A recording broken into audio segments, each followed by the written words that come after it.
theme song for the Gear Podcast. Leon. Yeah. Let me tell you something, mate. I got to address a couple of things really quick. One thing in particular off the top. Firstly, how are you? Bloody great, mate. How are you? I'm great. But most importantly, right now, I saw someone left a comment on the previous episode. They'd like to hear a full version of the theme song for the Gear Podcast theme song. I'm just here to tell you categorically that is the full theme song. There won't be another version released. I'm really sorry, everybody, but that is just not going to happen. Not that I can't do it. I won't do it. But it's also a piece of very meta performance art where we're here to talk about gear and all the things you make music with, yet the theme song is a single man singing. Well, yeah, not that you're a single man. You are very unavailable to anybody interested in that, but you are a unit. I'm a unit, yep. So anyway, I just want to make that really clear. Sorry, everybody, to let you all down, but that's the theme song. It is now, it will ever be. It's live. It's different every single time, ever so slightly. Just like, you know, you never copy your choruses when you're doing a music recording session. You just like record them every time because it sounds way better. Screw you if you do it the other way around. That's what happens. That's how it is. So moving on, Uncle Leon, you're doing good. I'm happy to hear that. Let's get a couple other things out of the way really quick before we start the episode in proper.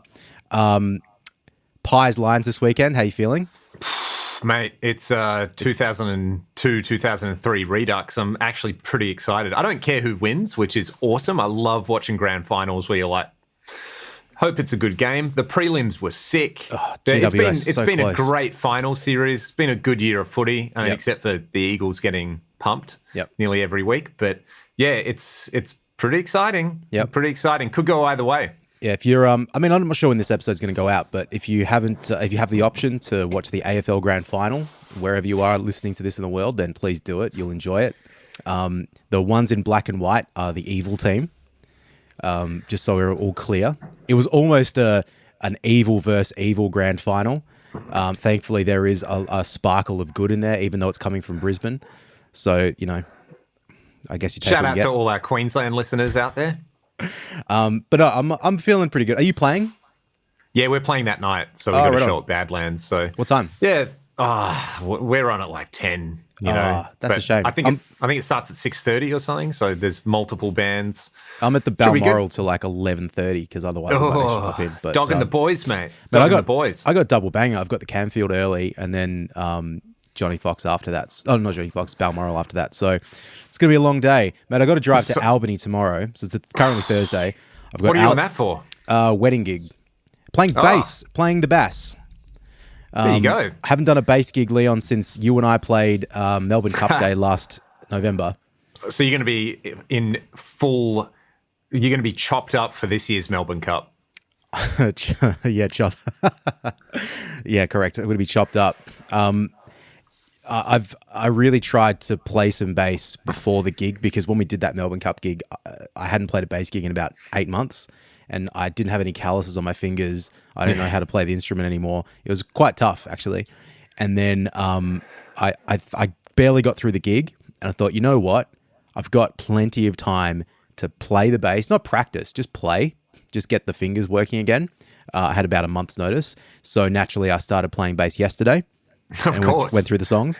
So I can't even see the white bits of the callus forming yet. It hasn't blistered over. So I don't know what that means. I'll run the set a few times today and hope for the best. I'm sure she'll be fine.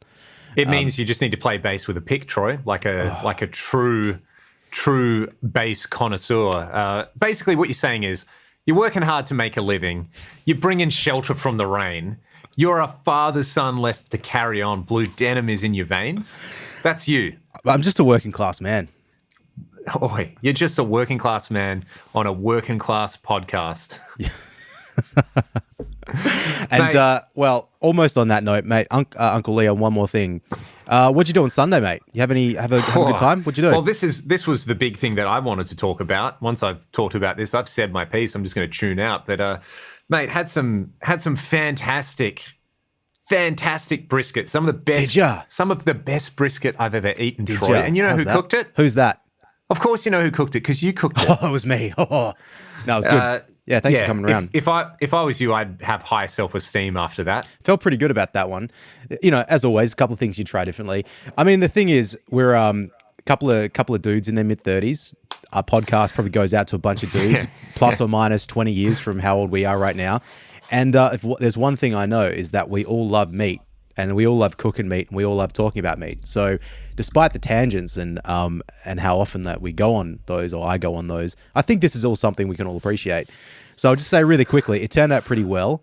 The bark was could have been a little better, but I got some handy tips from a friend of the pod, Richo.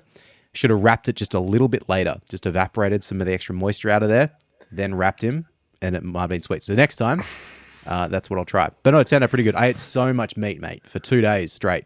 Did you do some tacos the next day? Because I did some tacos and they were great. Under the advice of one Leon Todd, did some brisket tacos. They were very, very good. So good advice. We have reached peak.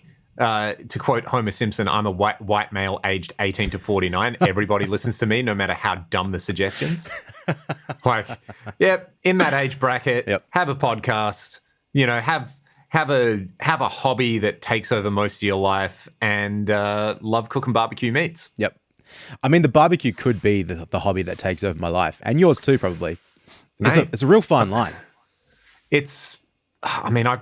I've got a Weber, which I love, but last weekend now, when it was sort of sunny and warm, and I fired up I cleaned the barbecue. That was the whole thing. That was very satisfying. Mm-hmm. And then I just cooked some stuff on it, and it was awesome. Like, I just like sitting out there in the dark next to burning charcoal. Yep. And just cooking some stuff. Yep. It's great. What else are you going to do with your time on Earth? Not much, mate. Well, we've got some, you and I, when it gets a little bit closer to summer, we'll have a couple barbies. I'll come up to the ranch and, you cook me something, I'll cook you something. I'll bring the kids up, they'll run around, And as they like to say, so let's do it. No, it's awesome. And there were a few other comments on the podcast last week that I did want to address. So I'm going to bring up the comment section, and then we're going to dive into today's topic, which is, guess what it's about? It's about gear. It's about new gear, because I feel like we're having this absolute glut of awesome stuff at the moment. Are you also feeling that? Man, I hadn't been to the studio for a few days because it's school holidays, long weekend, all that sort of stuff. Oh, I went to the Royal Show on Tuesday. I didn't even know it was on. Mate, it was awesome. Like, I hadn't taken the kids before. Yeah, it was really fun. But I had 4 days off, basically. And I don't think I had any gigs in that too. It was like a proper, like, nice... Well, that's why I cooked you some barbecue. So, I came to the studio yesterday and I sat down Wednesday morning ready to do some work, and then it's like, well, this has been released and that's been released. I'm like, well, what are all these YouTube videos coming out? I better spend like 2.5 hours watching these before I open Pro Tools. So yeah, exactly. Shout out to friend of the podcast, John Brown, as well, because I mean, I'll let you tell the story. We had John on the podcast talking about vintage 30s, and he has become the pontiff of V30s, mate. Yep. So much so, I messaged him this, and I think I messaged you as well, but someone in Brisbane, I think, was selling a pair of V30s, but specifically I can't remember what the wording was. I could check the 2020 ones. Yeah, they were but the specific batch code, but referenced John, the other John Brown as well. Not the one, the better one, because he's been on this podcast. Specifically referenced him as being, the John Brown approved vintage. The 30s. aerodynamic John Brown. Yeah. So he shall now be known as the aerodynamic one. And I've been loving John's videos. Did you watch his video? He's doing good work. Yesterday or the day before about the Fanes? What are they called? The Laboga Mems? I think it's Mems No, but I've got it queued up.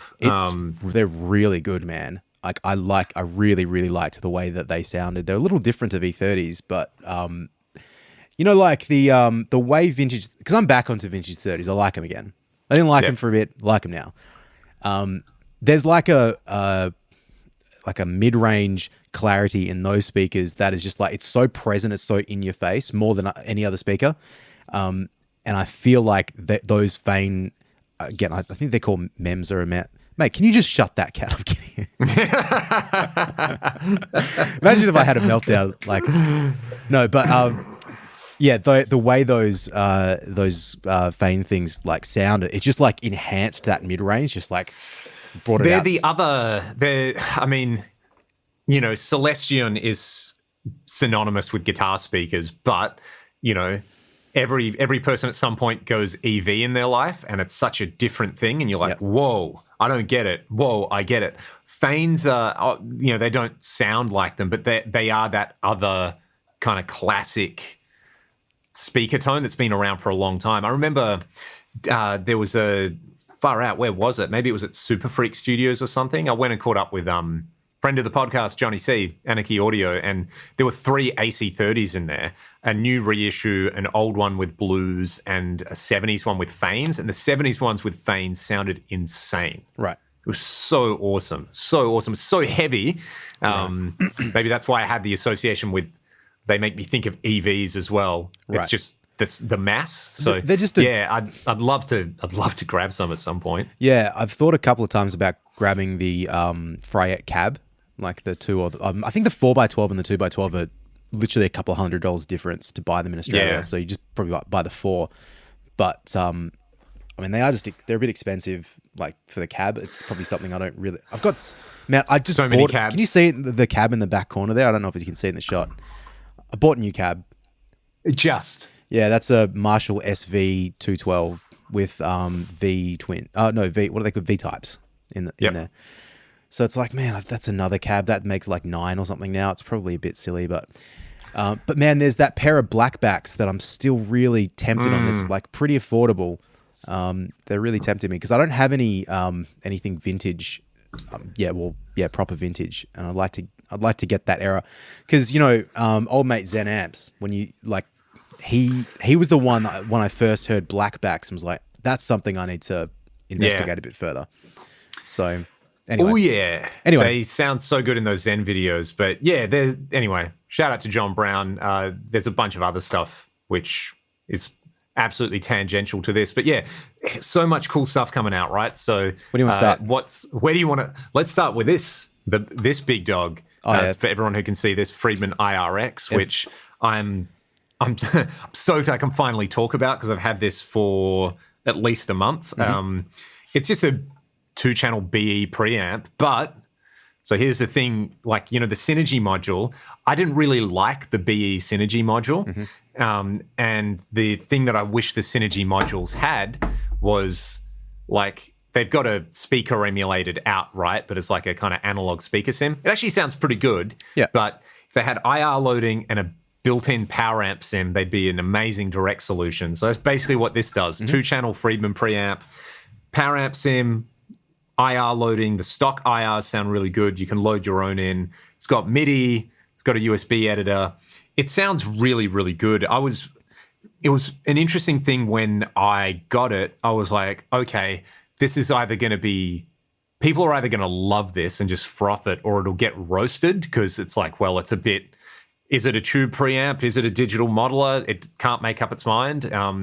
But yeah, I mean, I put the video, at the time of recording this, it was last night, but yeah, really, really well received. And, you know, I don't know, man, like Dave just kind of knows what people want, and you play it and you're like, you just play an A chord immediately, no matter where you have the knobs, and it sounds good. Yep. It seems pretty well thought out. Yeah, big time. This is not new now, but like, say the Tonex pedal, and that's a fully digital sort of thing. There's no effects loop on that, if I'm correct. Yep. And it's like, kind of makes it not impossible to use, but in terms of like how people want to run their signal chain, it makes it a little bit difficult to fully incorporate it. Where it's like, on that, it's like, great, you've just added in a couple of extra like MIDI as well. So, oh man, so yeah, because you know, you stick that on your board, right? The sort of person who puts this on a pedal board probably has some MIDI capable pedals. Yeah. So if you want something in the effects loop, you just put it in there and you save a preset that has the effects loop on. But then when you don't want it, you have another preset that has the effects loop off. That makes so much sense. And there's a foot switchable boost. So and you adjust the boost amount on the Yeah, side here, which is cool. kind of I cool. like that. So, and you've got a boost volume, so you can have more volume for the boost. So really, I guess you've got, and I talked about this in the video. It's like you'd have your cleaner channel, which can be set up to be crunchy with a boost on it, and then your dirtier channel with a boost on it. So it's like you use that for your like hard rock rhythm, that for more your like, let's say you're doing a cover gig, mate. Channel 1's your Tom Petty songs channel and your Sweet Home Alabama, and you boost it for the solos. And channel 2's everything else, and again you boost it for the solos. But yeah, the loop on there, MIDI. I don't know what tubes they're running in it, but yeah, it's basically just a BE preamp. The Michael Nielsen videos sound so good as well. Because of course it sounds so good.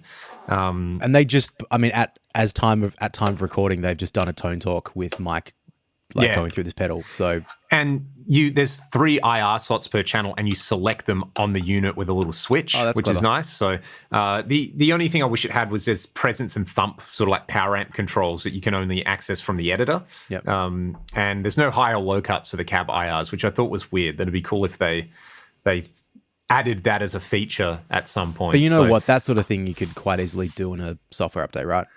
And my thinking with it as well is, based on years and years of recording videos with modelers, when you mic a cab and you don't process it, some people who don't know anything about recorded guitar sounds prefer that sound because it sounds raw. Right. And, when you play live, you're going to high cut it and low cut it. You're going to do a bunch of stuff to it. So they'll hear that like raw thing and be like, yeah, it sounds more like an amp, versus I've got a modeler with parametric EQs and multi-band compressors and pitch detunes. I'm going to use all that stuff. I'm going to make my sound ready to go so it's plug and play live. And some people don't like that. So I think there is that aspect of like, we won't put the high and low cuts in and it'll just be raw like a mic'd amp, which, in a lot of situations, if you're mixing live sound or you're recording, you're going to do that stuff on the channel anyway. Yep. Yeah, I'd agree with that. So another big thing brain. we'll probably talk about later on, another pedal I did see had fully parametric, and I don't know. That gets a little dangerous to me.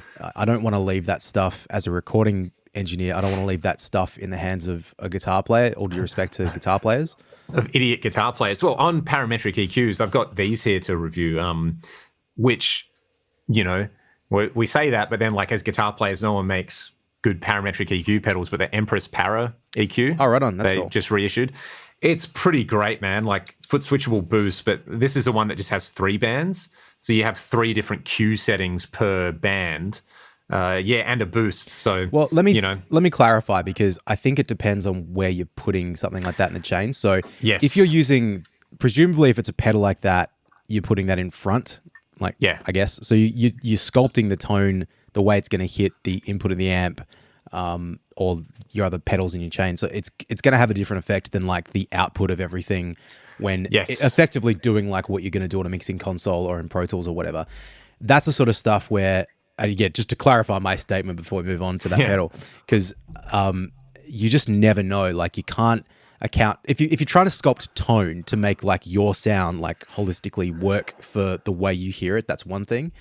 To make it work in the context of other instruments and vocals and stuff, it's just a different thing. So if it's a consistent thing, like you're doing the same gig in the set with ears and stuff every week or every day, maybe that's one thing.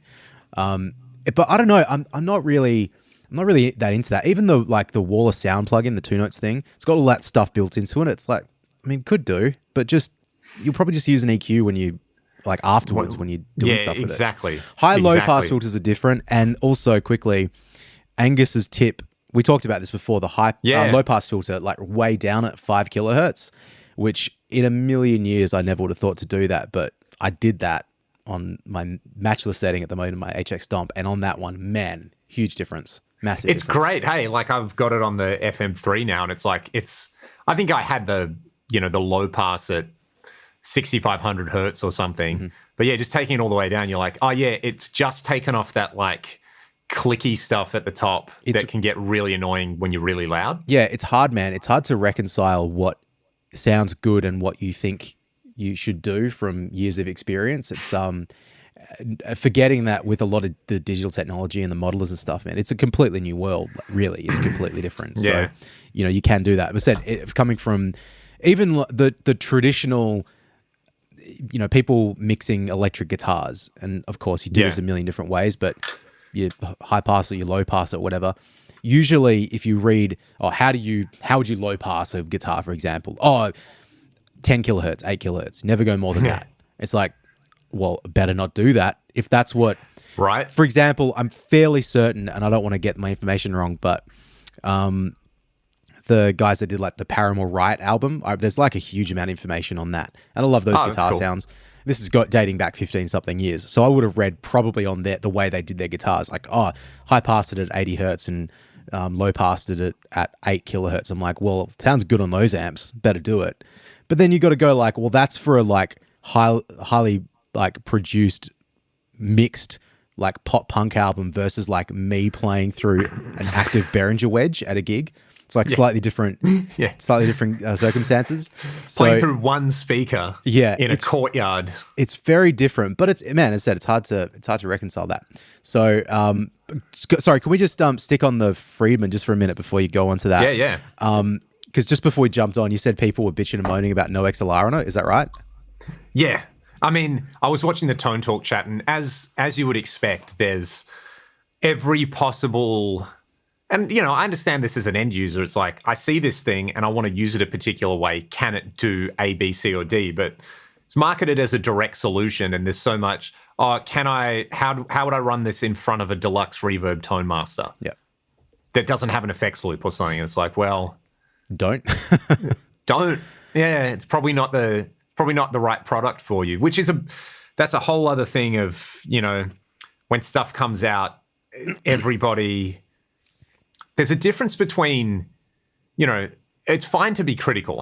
I try to be critical with gear. I demo gear basically for a living now. So part of my brain is always like, what's the best thing about this? What's the worst thing about it?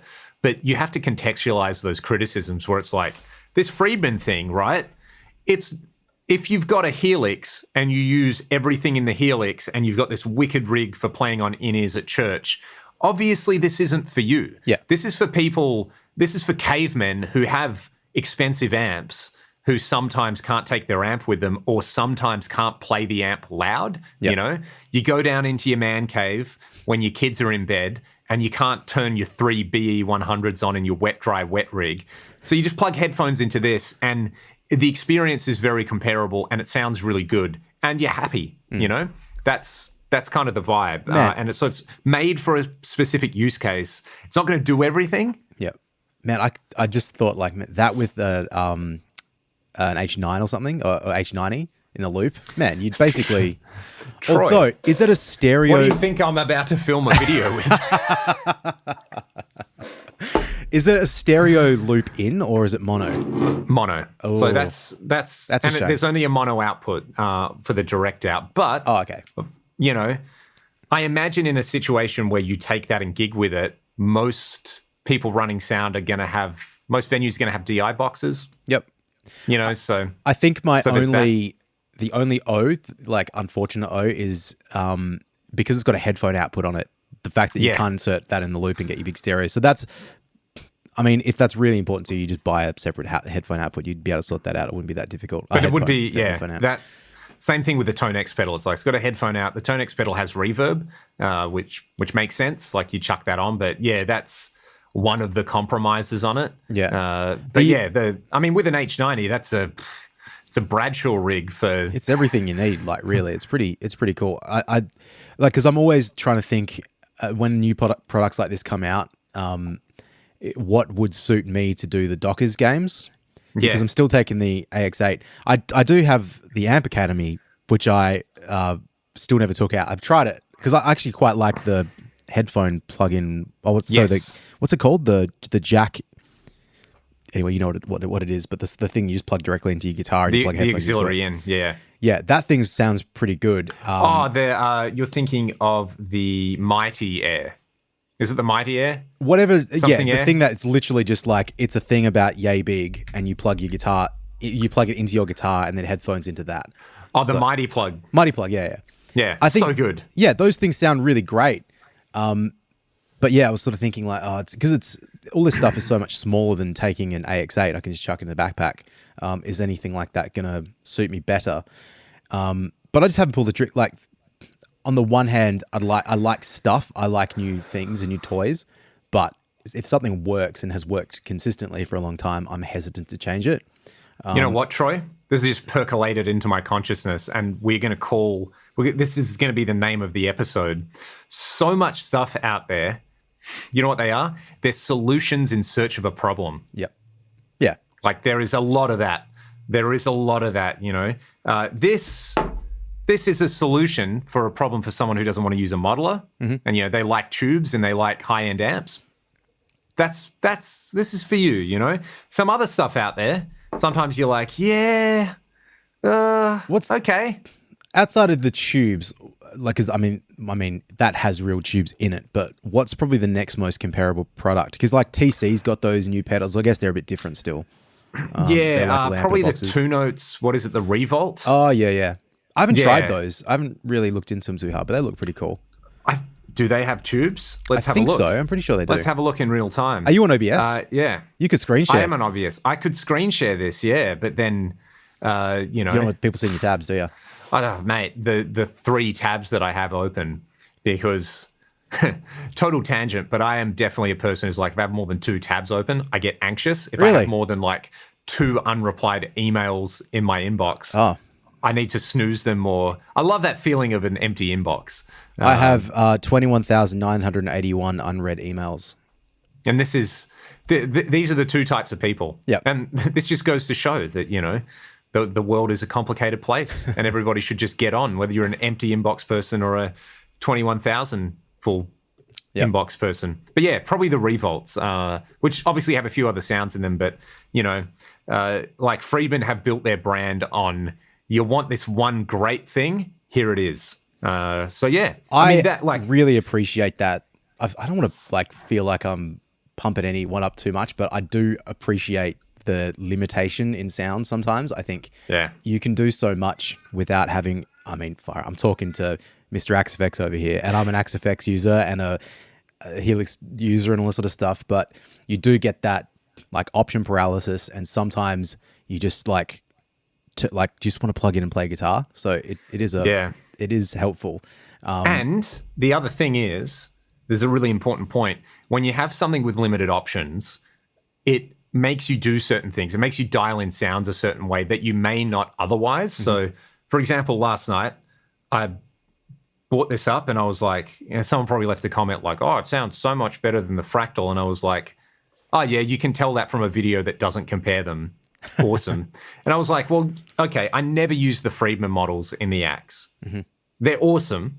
So I was like, okay, I'm going to dial in this IR-X thing with my IR in there. Got it sounding the way I liked it. Pretty cool.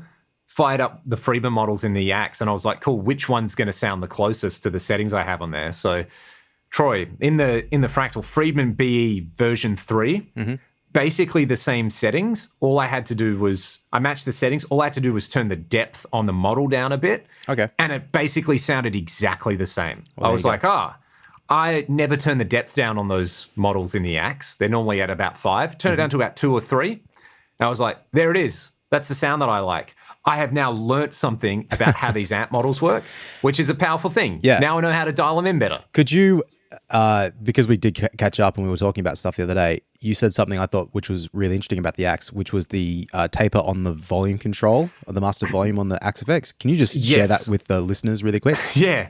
So one interesting thing about the Fractal stuff, and I think it's a real strong point, is they take the time to measure the pot tapers on the specific amps that they're modeling, right?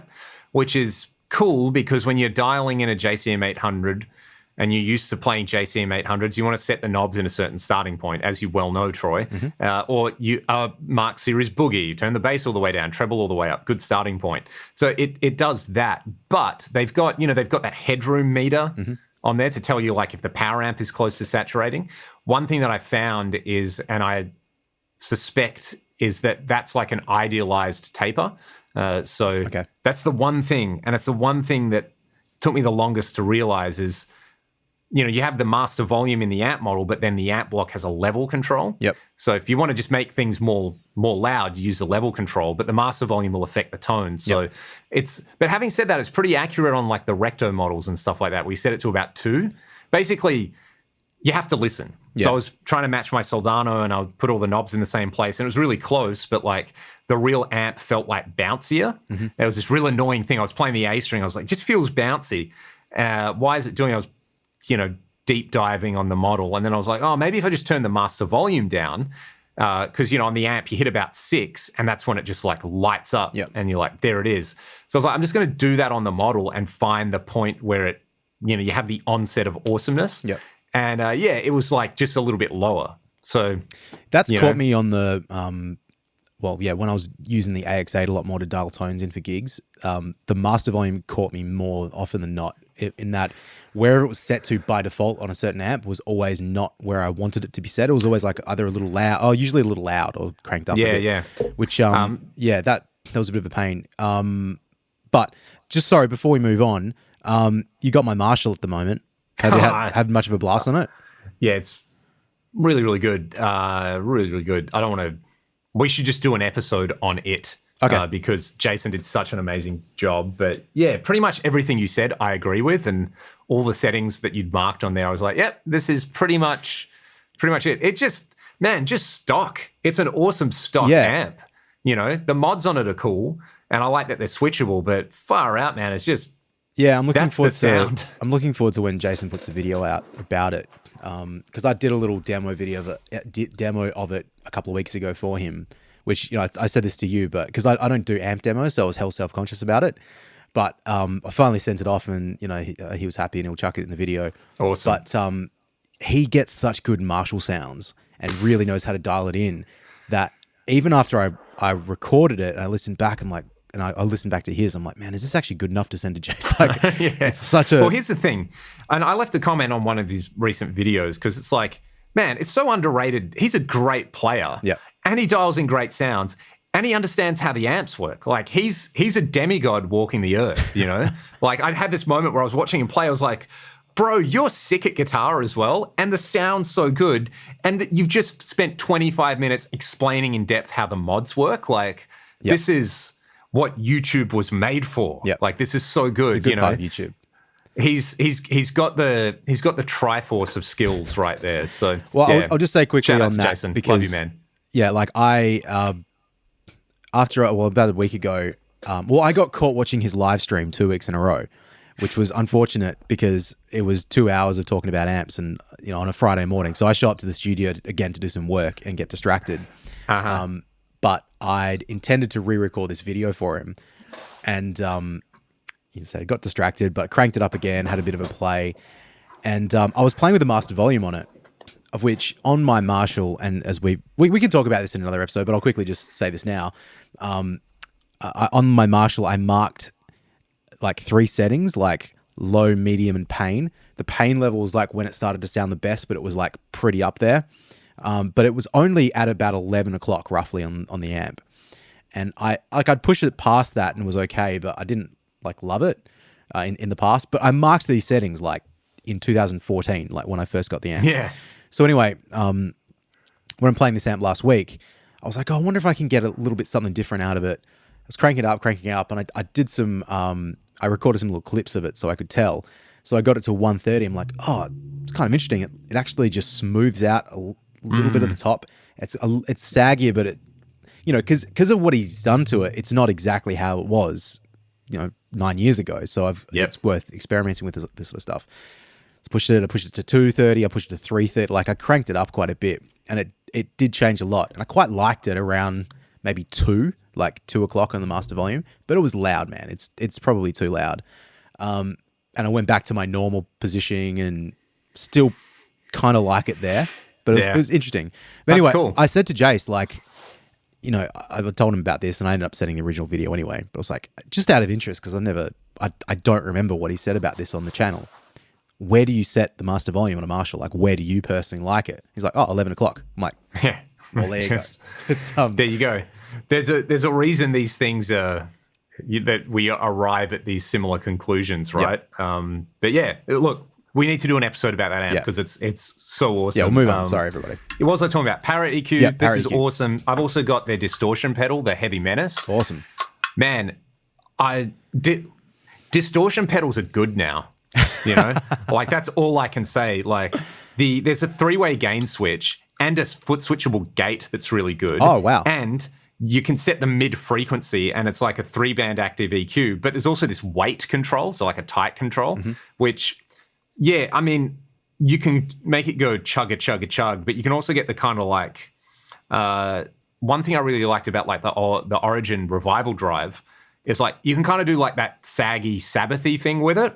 And yeah, the weight control in there. So that's hopefully next week I'll have some videos up with these two. And, you know, you run the parametric EQ before it or after it, vastly different results. The other thing which... Just quickly before you get onto that Parrot EQ, is that the thing that Nielsen demoed a little while ago to get that like Nuno-esque? Because, you know, there was I can't remember which pedal it was, but he did one where he was comparing, trying to get like a Nuno sound. You know how Nuno used the Furman? Yes. Or Michael Wagner used the Furman? He had the Master Effects EQ from Hell. So that's like the Furman style thing. I'm sure you can do similar things with this. Right. Yeah. So that's pretty, and yeah, the Heavy Menace is interesting. Like I'm not someone who uses a distortion pedal as part of my main rig, but I'm coming to appreciate that if you've got like a Fender amp and you want gain and you want it to do different things, like that's a legit thing. So yeah, it's really, really interesting having the mid control. I did a demo video for it's like a deluxe HM2 thing from Germany. So if I can pronounce the name, it's Lichtheim Audio from Germany. And I'm just going to refer to them as the guy who makes them, this guy, Dan. Man, they have some like sick stuff. And like lots of people are just doing HM2 clones, but it's like, okay, it's a HM2 clone. And then you've got parametric mids and you've got a presence control and you've got a gate and you've got an effects loop on it and you've got a modern mode on there. It's like, it's pretty amazing because the HM2 is a great fuzz. If you want to do like Pink Floyd stuff, it's a really cool, really, really cool fuzz. So yeah, that was playing around with that. Like you can get some just really good meaty crunch tones out of it and obviously do the chainsaw thing. And yeah, that was another really, really cool pedal. Yeah, so talking about a glut of good sounding things, I feel like, you know, just used to be like distortion pedals. They just kind of sounded crap, you know. They were fine if you wanted something that wasn't clean, but you were never super happy with them. It's like amp distortion was always better. Whereas now, you got stuff that's like, yeah, you can chuck this on your pedal board and it kind of works. Yeah, I don't hate distortion pedals, but it's not my thing. I don't get the same satisfaction out of playing them as I do playing with a distorted amp or whatever, a fairly overdriven amp. But, you know, it's not that they're bad. I just struggle to get this very specific, like it's a feel thing, I think. Yeah. It's the bounciness. Bounce. Do you say the bounce? Yeah, there you go. Yeah, So, the Revival Drive, I must say, is one pedal that, because they actually have, you know, it's got a load in it. So they've got a part of the circuit that's like the power amp part of the circuit, and then a little load, and you can disable it or enable it. But yeah, that's pretty cool. And the Heavy Menace is. Yeah, I'm pretty impressed as well. What else do I have to show you here, Troy? Show me. So I don't know if the video will be up with this, but got a Super Ego. Shout out to Warren. It does that thing really, really well. I went and caved and bought a V2 Dig as well because I sold you my Dig. Yeah, you did. And I love that pedal, and you love that pedal. It's awesome. But yeah, I was playing around with the Brig, which has MIDI on it. And you can save presets and a whole bunch of stuff. And yeah, I was just like, I think the Dig's my favorite delay pedal. Right. Oh, mate, you should have said that. You could have, you know, I don't use it all the time. So. Man, it's like. It's in the toy library. It's on my board, actually. Having presets on it is a bonus. So I've like, there's 4 or 5 sounds I really like from it. Like there's but it doesn't sound like the original Leon. Oh, well, Troy, we'll have to do a comparison. We'll have to. Minutely shoot it out. Let's do a comparison, mate. We'll just whip them out. One is slightly more pink than the other, the end. Speaking of Strymon, though, they put out a Univibe. Nice. It's That's the very cool. Ultraviolet. I really like this small form factor they're doing. I've tried all of them now because I came out with the Cloudburst, and one of my students, shout out to Stuart, who is over east. He was like, "Oh, hey, I'm coming to WA for a holiday. I'm going to send you my Cloudburst, and I'll just pick it up from you when I'm in town." And I was like, "Oh yeah, cool. The Strymon Reverb. We know they're good." But yeah, that thing legitimately does something that no other like shimmery reverb thing does. I think it must be using resynthesis or something because Like different to the like Big Sky, you mean, or just like that? yeah, it's not a traditional shimmer. It sounds like there's a synth engine happening, kind of like the Super Ego where it samples your sound and resynthesizes it. I don't know what they're doing with it, but yeah, it's really, that's a really cool pedal, and it's so small. And then with this, I was like, oh, who cares about this form factor with a Univibe, but it's stereo in and out. So yeah, you're not going to I think it's dual mono, but it's not going to wreck your stereo image if you want to run it anywhere on the board. And it's got chorus and vibrato, but there's like a blend mode on there, which is more subtle, and there's a bias switch. So do you know what a Univibe is and what's special about it? I don't think so. Tell me. It's a phaser. Okay. It's a four-stage phaser, but it uses photocells. So, So an opto. Yeah. Right. So, and obviously because of the way light works, the swing in the LFO, like the LFO swings in a particular way, but then you get like lag as it sort of the photocells power up and power down. So yeah, you just end up with like a kind of unique waveform. I don't know, it sounds lumpy, but it sounds like they've replicated that very, very well. There's a few other Univibe style things. I actually can't talk about at the moment because they're not released. But I think this month on my channel is just going to be like Univibe month. Yeah, nice. There's a few plugins I've been checking out that do it pretty well, and some more hardware stuff. So yeah, that's pretty sick. You should draw a little like color in between your eyebrows as well. Just unibrow, Univibe. Yeah, there you go. Unimonth. Hey, Just if for I one had month a of the year. signature Univibe pedal, it would be called the Unibrow.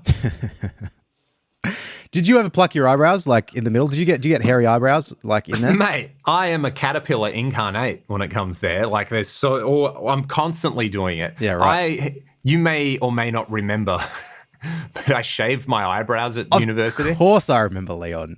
Of course. Yeah, that was... Wait, did you shave them off completely? You just went like, you put lines in there. Which one was it? I put lines in there, but at one stage I shaved them off. Yep. Good on you, mate. That, so yeah, there's a photo. There's a photo that exists on the internet of me with like ching, ching, ching, ching, ching. Yeah. Do you know what's funny is like, there's probably not a lot of people that have seen you without a beard. Yeah. My wife hadn't seen me without a beard for the first couple of years we were it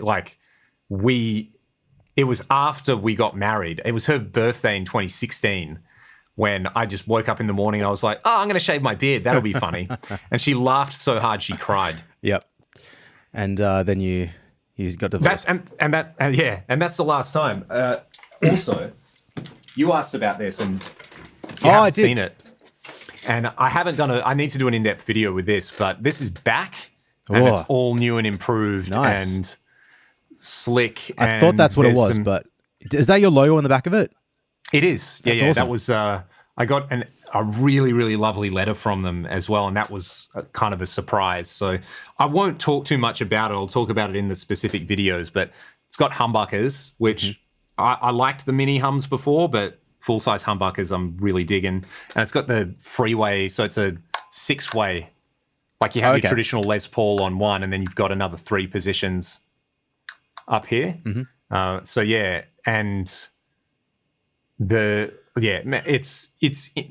thing is insane. It's and it's got those Luminlay side dots. Oh, cool. So yeah, talk about that more in a little bit, but that's exciting. Really, really impressive, man. I'm like when they sent me that guitar, it was the 3rd one they had ever made. Oh, right. And it was really, really good. And then basically we were chatting. It was kind of like, they were like, we've changed some things about how we make the guitars. Like, send it back and we're going to we'll bring it up to current specs. So yeah, it's like the fretwork on it, man, it's crazy. Is it fully carbon fiber? So it's Yeah, there's no wood on this now, so the fretboard's Richlite as well. Okay. Yeah, and it's like stainless frets. It's a space shuttle guitar. Yep. Nice. So we're going up to Barrow Island at the end of October. So I'm just I'm gonna put that in a soft bag and fly with it because it's fine. It's not gonna move. It's probably not gonna break either. So that's gonna become the kind of the probably the main like fly dates, whenever we do East Coast and regional stuff here. So pretty excited about that. I feel like I have just gone through, this is cool. So this isn't new. It's new to me, but shout out to Rack Daddy Brian Hook for sending this over. It's so awesome. MIDI remote controller for the PCM70. And it's really cool because having rack gear with small menus is really annoying to use. On that, you just like the old the Larks or whatever they had for the 224s. I'm surprised there isn't a software editor for that, like a browser-based one. I feel like there is. Did you try that one for the ADA? Because there is one. Yeah, it's okay. Yeah, it didn't work all the time, but when it worked, it was fine. It was kind of cool. Yeah, I like that people have, like, just nerds are just doing it because people care, man. Yeah. I was chatting to somebody about the ADA chorus and putting it into pedal form, and I was like, you need to talk to Marshall JMP. Oh, yep. So the man, the myth, the legend. They're probably not listening to this, but anyone who used to be on ADA Depot, still the nicest place on the internet. Yeah, we should try and get them on the show. I will say that'd be really cool. There was to go back a little bit in our conversation. I remember there was a thread on ADA Depot that I read like over 15 years ago. Let's just say it's probably, but the user on there had dialed in their ADA settings according to what it sounds like when it's mic'd up with an SM57. Oh wow! Which I thought was like really weird and kind of interesting. And their reasoning being that when it's mic'd up at a gig, it's going to sound awesome without having to do any work. Yeah, that's very clever. I sort of also don't agree with the methodology of it because if you're standing on stage, I mean, you dial in the amp to sound the best through your cabinet and your speaker and where you're standing. Like there has to be a compromise for all of those things. Like listening to Jason's live stream, and they're talking about Nuno's guitar sound and how like he sets the DSL. Shh. I'm talking. Yeah, but it's just like Nuno apparently if you EQ his guitar, then you're fired, sort of thing. It's like, okay, you could do that, but where you and I, Leon, where we saw Extreme in Perth at the very far back of a theater, like how is what he hears on stage and what we hear at the back of the theater anywhere near the same sound? You EQ and you work for an environment, and it's not only in one position. Anyway, I just don't really understand that, but oh well, whatever. How many acoustic ballads have you topped the charts with, though, Troy? Mate, look, fair enough. I really smacked one of my students. I made a comment like that the other day, Jay. You know what I said. I feel bad about it. I'll leave it at that. Yeah, that's okay. Sometimes it needs to be said. Look. Have you ever made one of your students cry? I don't think so. Have you? I feel like I've done it plenty of times through sheer incompetence, but I had this one guy and like really, really clever kid, like smart kid, just had it all going for him. And he kind of made this offhanded comment about, basically like how much he loves guitar, but, it was actually probably a responsible thing. He's like, oh yeah, I really like guitar. I really want to go out and like do it. But, I've got other things going on in my life. And I was like, mate, you're 20. What a crap excuse. Like your life is happening right now sort of thing. Like, do you want to do this? Then like have the balls to go and do it. Right. You've like, it was basically like, okay, I've heard this 30 times now. Why don't you just go do it, bro? Like, you're old enough to do it. It's sort of like you've got all the resources. You've got sick gear, you've got time. And I think the kind of it clearly hit home where it was sort of like, he was like, yeah, actually you have a point sort of thing. So I was like, that's fine. And that student was Nuno Betancourt. That student was Nuno Betancourt, and they went on to invent the Apollo missions to the moon. No, but I think it was basically like, hey, okay, cool, this has clearly hit an important nerve, and if you're a man, it's totally fine to cry. There is nothing emasculating about it. Man, sometimes it's an important way to process things that happen in your life, and it can be healthy. I was watching Bluey yesterday morning and crying, and then I decided to look up the saddest episodes of Bluey, and I read that and started crying reading that. And then I watched one of them, but didn't cry as much as I thought I would. So whoever wrote the article is soft. Yeah, good show. I mean, it's a funny thing, hey, because it's sort of like, blokes don't cry, but then like, who was it? Toby Green. I was going to say Toby Green cried.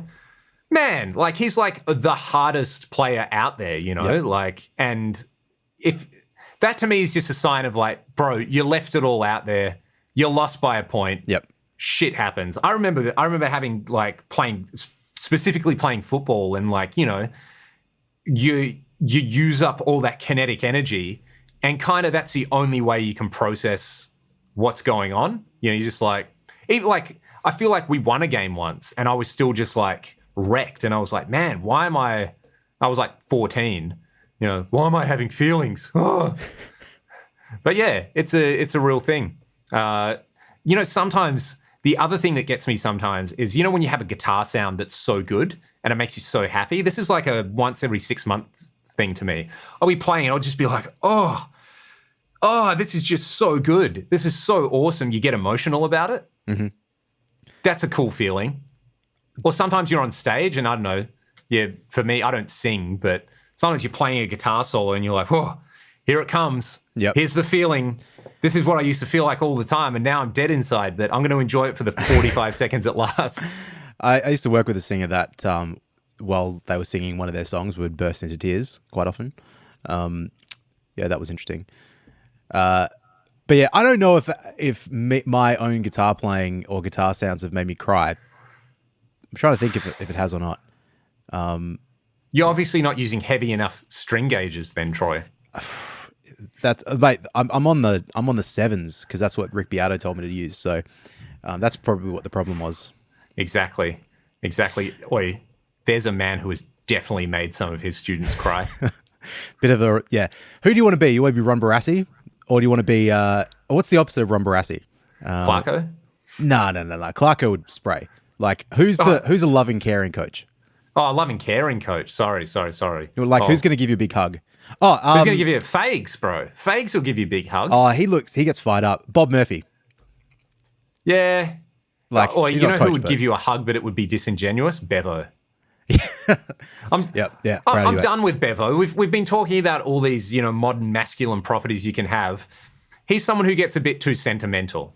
It's like, it's fine. It's fine to look out for your players, Bevo, but don't talk about Che Guevara in the preseason like you upper middle class sports person, like that's the CTE kicking in.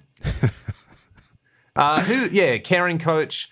I reckon Simo would, begrudgingly like, mate, come and sit down. Or did you watch the Corey McKernan back chat? No, I haven't watched it yet. Is it good? Oh, what's up with his fingers? Man.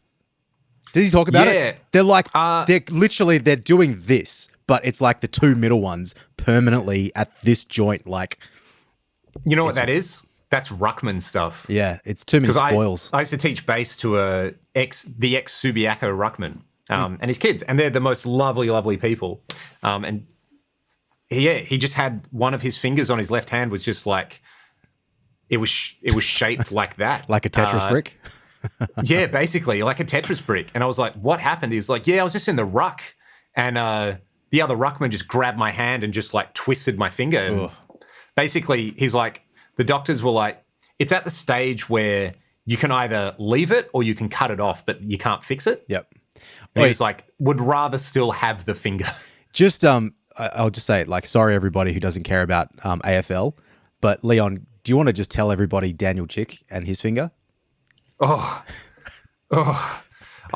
You've got a better memory for this, so I'll just throw it to you if you want to tell the story. I'm going to make sure. So, for anyone unfamiliar with AFL, West Coast the best Eagles sport in all of the world, worth watching. Grand final this weekend.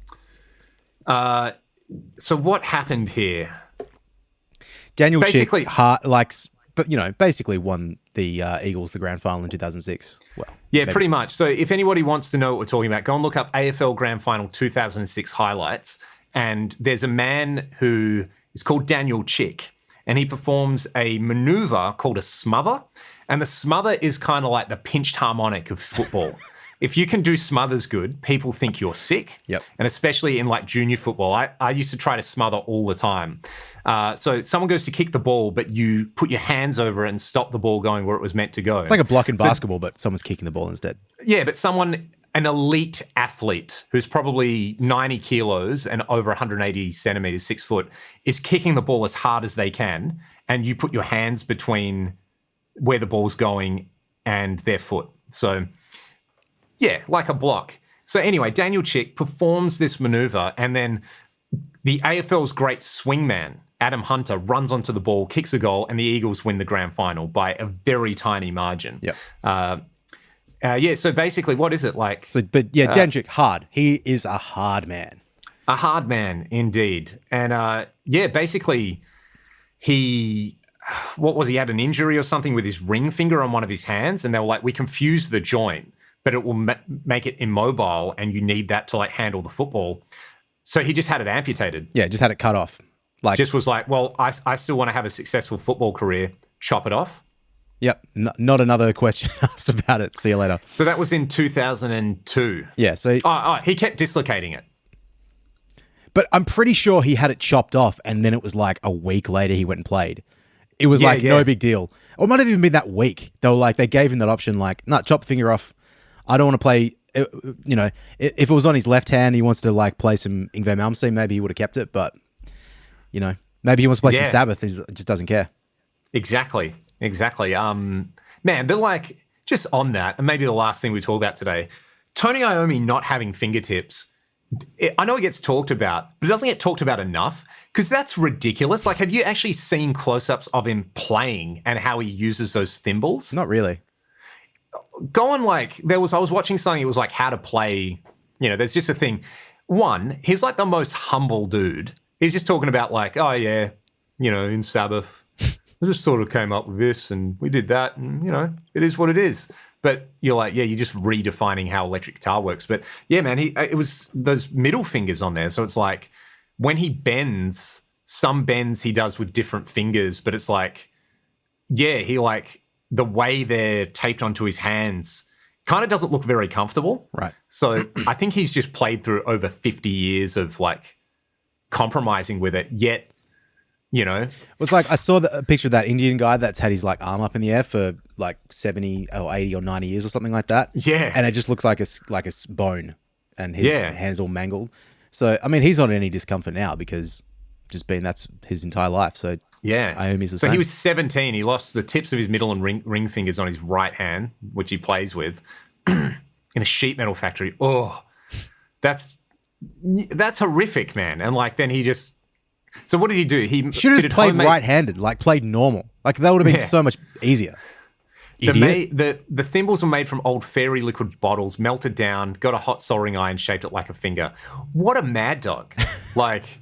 What an absolute mad dog, Iommi. Like, not only did you invent, and not only did you just like invent such a popular genre single-handedly. I say this because I was teaching someone Symptom of the Universe today. They were trying to learn a Metallica song, and I was like, if Metallica feels too hard, go and learn some Sabbath, and particularly learn this one because this is where thrash metal was invented, or Children of the Grave, C-sharp standard tuning. Mm-hmm. And it sounds chungus, it's so big. So, it's just what a fuck you to the doctors as well. Oh, you never play guitar again. Bro, I'm going to be guitar. Say that again. Say it to my face. And also, he'd be the least confrontational guy. I'd be like, oh, okay, cool. Yep. And using thin strings as well, So yeah, Tone's pretty sick, eh? Yeah. Cool. Was there anything else you want to talk about there, Uncle Leon, or should we wrap him up for today? I wanted to talk to you about that. There are a few other things. Yeah. Like the UA effects, like they put the Ox stuff in a pedal. Do you want to have a chat about that? So when this came out, I was first like, ugh. I was looking at the specs and I was like, but you can't save presets. You can have 4 presets on there that are foot switchable. Okay. So now I'm all on board with it. Because at first I thought it would be like I was like, say like the Golden. It's my favorite reverb pedal. The plates sound amazing. The 224 Hall is ridiculous. It's so good. But you have the settings and then you can save multiple presets to the app, but on the pedal, you have like a favorite setting in there, right? So 2 presets, probably enough for that. How much reverb do you need? But when I saw that with the Ox Stomp, I was like, yeah, you can have, it's got built-in plate reverb and compressors and lots of sick stuff in there. But if you can only have the settings and then 1 preset, it's not very versatile, but you can have 4 presets. So. I'll just say really quickly, because, we message each other a lot. And there's times when I'll say to you, "Oi, have you checked out this thing?" And you'd be like, "Nah, it's shit." Like, you haven't really looked at it. And it's shit. Do you know, like, I'll give you an example of that. Do you remember the first time I asked you what Spotify was? You're like, "Nah, it's fucked. It's shit." Rubbish. Which it is, but not for the reason. You're like, yeah, it's like that thing when you used to be on MSN and you could like show people what you're listening to. Yeah, like, that's not really what I used to.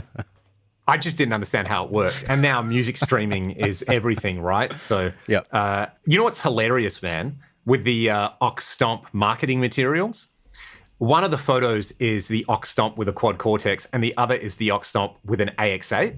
Oh. Like, things which have lots of built-in IRs. Well, I watched the Sweetwater demo. Was it Sweetwater? I think it was that. And yeah, they were trying it with an 11 rack.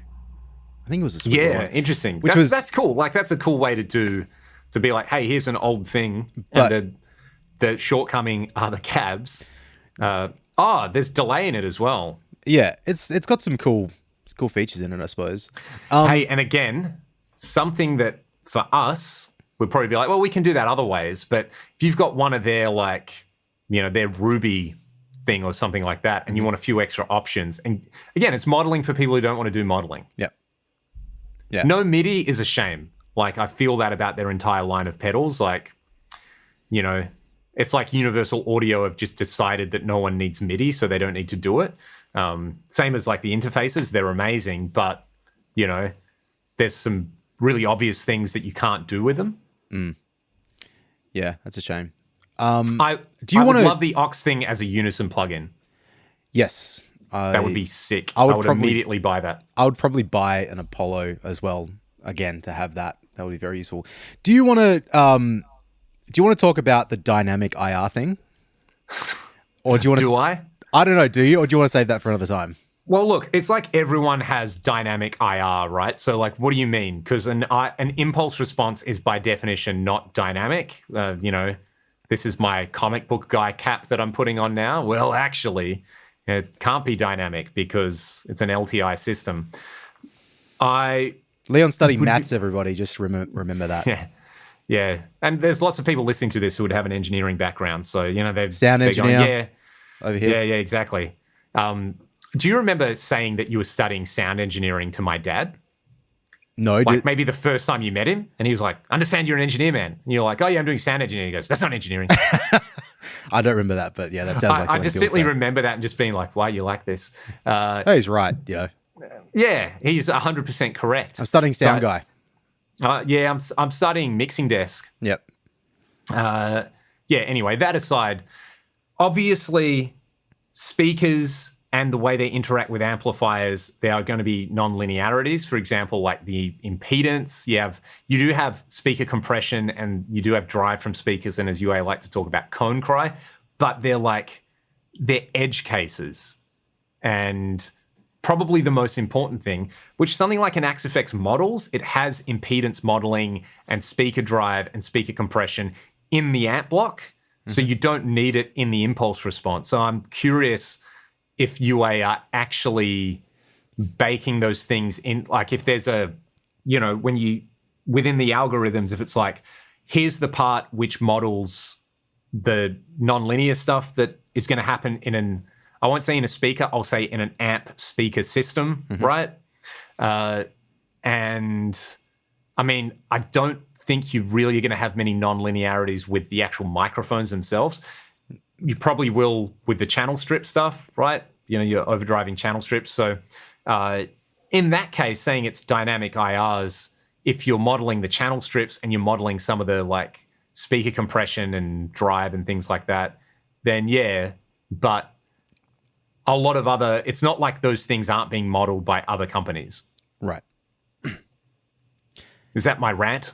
Yeah, it might be. It was good. I mean, yeah, it's something I feel like we discussed about 5 years ago as a general concept. Like, I think it was just in the case of like, right, when the amp's loud and the speaker sounds one way, when it's quiet, the speaker sounds another way. So is any of that taken into account when making an IR? Like, that was the basic question. And then you're like, because you'd read something about this like around the same time, because this was originally when I said we should do a podcast and talk about this stuff. It only took 4.5 extra years. The papers, it's an Italian guy, and I forget his name, but actual academic research papers on speaker non-linearities. It's one of those things where I think and people can feel free to disagree with me, but when your amp's hell loud, it's not like there's a massive, like, say a vintage 30. Maybe friend of the channel, John Brown, can do some tests and see if this is a thing. But the difference in the way the speaker responds throughout the majority of its operational range, if you were to shoot an IR of that, it actually isn't going to change that much. If you're like, and a lot of the time it's just that loud sounds better because it's loud. But if you like account for normalization and things like that, there's probably a point where it's too quiet and probably a point where it's too loud. But through that like very wide window, I think the and again, I use that kind of point of like edge cases. It's like, yeah, with small amps, like, and especially, okay, say like AC30s with Celestion Blues, like, you actually get to a point where, because of the way the speakers are constructed and their handling capacity, like, you probably are going to push them. So something like the Oxomp, if it's modeling that aspect of it, that's awesome. But, for your like 300 watt boogie cab with 4 75 watt V30s in it, and you're running a super high gain amp, that stuff is probably irrelevant. Just because you're not ever approaching that limit to where it changes. Is that what you mean? Yeah, basically. But I mean, it's also kind of what UA do. Like their pedal line is like, hey, it's EMT plates and vintage digital reverbs and spring reverbs and, tape delays. It's sort of like it is curated to that market that's interested in classic studio gear, basically, right? So, and their plugins, like, the LA2A comps and the 1176, it's like, here's all the standard stuff that you would have in studios, that people love. It's not new and it's not innovative, but they're utilities that kind of everybody uses. Mm-hmm. Yes, I mean, I still use, and they're good, stuff, but yeah, no, it's just interesting. It's I hadn't, okay, just in general, I don't care to read about this stuff at the moment. It's not the thing that I'm obsessed about, so maybe I'll get there again very soon, but I just thought it was interesting. I hadn't seen that specifically discussed from their marketing material before. I haven't used the Aux, like the amp box thing before. Have you tried one of those? I actually haven't. Can you believe it? I don't know how at this stage I haven't tried one. Yeah, they're still like pricey, man. Like, they're not just a easy, just run out and grab one. It's like over here, I think they're like $2,500 or something Australian. So yeah, they're a bit spendy, but like, if they're good, they're good. That's awesome. I don't want to, I'm not trying to shit on that. Yeah. And look, I'm going to give them a shout out on here. I don't know if you are aware of them, but basically, if you want to know anything about speakers, Jay Mitchell is the man. Jay designed the Atomic CLR, and Jay is like a mythical creature that comes out on threads about IRs and speakers, and is just, like, sometimes on like a forum, you're like, someone will sort of be like, oh yeah, nah, you're wrong. Mm-hmm. Jay's just like, it's constant mic drops with Jay. I love reading a thread that goes full Jay Mitchell. Yep. Where yeah, basically some of the testing Jay's done with speakers where it's like, you know, it kind of confirms this stuff where it's like, yeah, you got to get to the point where the speaker's literally about to explode for all that nonlinear stuff to become important. Right. Sorry, I'm just trying to find this impulse response paper and the person who wrote it. It is by Angelo Farina at the University of Parma. Hey, I like their Mate, I like their food. bloody Angelo, you make a sweet Parma. Palmy, mate. We're in WA. Don't insult us. Chicken palmy. As long as it's not Parmo. I am going to send you this, Troy, because the techniques used are pretty interesting. Angelo Farina. What was that? Sorry, just chicken palmy, chicken parma, chicken parmo. Parmo. You know what it is? It's pizzo, piezzo. Anyway, oh my God, we should finish this episode, but the abstract for this Farina paper is a novel measurement technique of the transfer function of weakly nonlinear, approximately time-invariant systems is presented. The method is implemented with low-cost instrumentation, is based on an exponentially swept sine signal. It is applicable to loudspeakers and other audio components, but also to room acoustic measurements. So, yeah, this is from what year? 2000.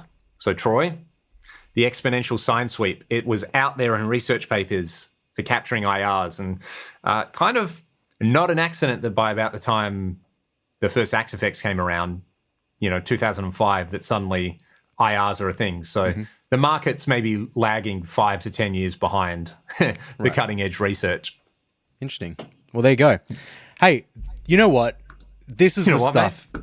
This is the stuff why I was so excited that we would do a podcast, months ago when we decided to do this. It's just interesting discussion. When you came around the other day and we stood out the front of my house, leaning against my car while my children were inside just running amok. And we're just like, "Hey Leon, let's go and we'll just talk about gear. We'll talk about guitar gear, mate. It's a good idea."